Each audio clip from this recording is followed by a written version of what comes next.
So now we're going to talk about how to record an actual class session. We're hoping to get a recording of between a quarter and to a third of your total class time.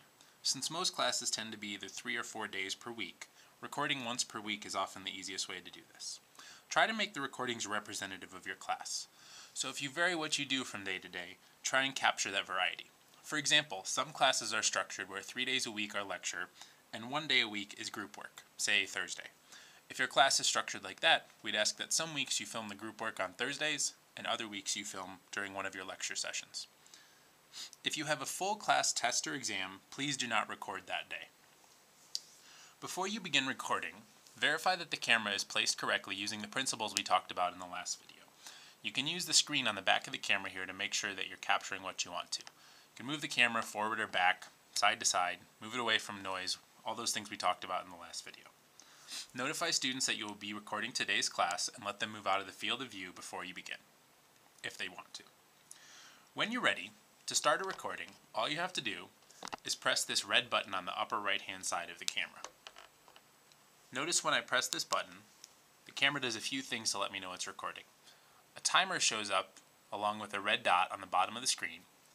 A green LED starts flashing on the top of the camera, and on the front, just above the lens, there's another flashing green LED.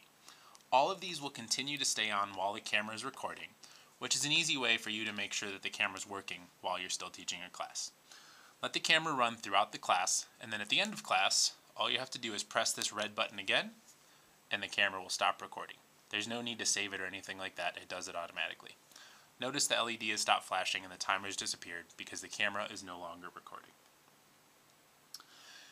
If you'd like to set up the camera a little bit before class, or if you're like most teachers and students come up and ask you questions at the end of class, it's fine to let the camera keep running. You don't have to start and stop it immediately at the beginning and end of class. However, just be conscious that any time that you keep recording is going to eat up the memory, so don't let it run for too long. If it's helpful, you could designate a student to help you set up and turn off the camera each day. We do ask that you keep the camera yourself between courses, but if you want to bring it in and ask a student to set it up each day and turn it off and make sure it gets back to you, that's perfectly fine.